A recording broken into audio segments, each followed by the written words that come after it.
today's, well, talking about today's pronation and the effects it has on the foot and on the knee and the hip and consequently the lower back, so it can have big ramifications for a lot of things.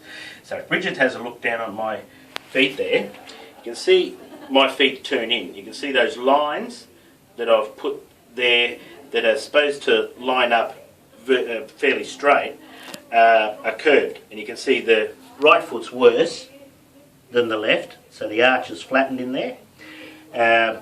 When you superimpose walking or running, it magnifies that effect. So what tends to happen is the foot lands inwards, the tibia, the lower part of the leg, rotates inwards, as does the top of the leg, which has an effect all the way up the chain, the leg.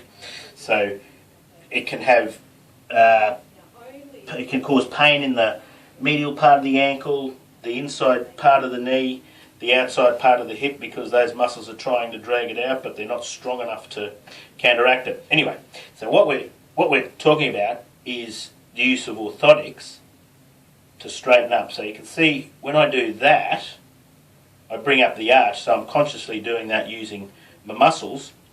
It aligns things as they should be. So when I'm walking, it stops the internal rotation.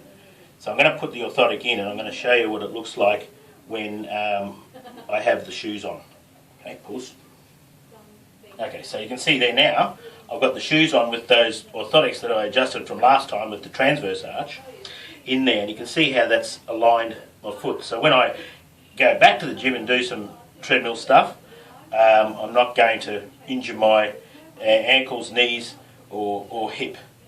So if you've got anything that you think may be akin to what I've described, go and see your physio or your podiatrist and make sure they check out those factors there. Bye.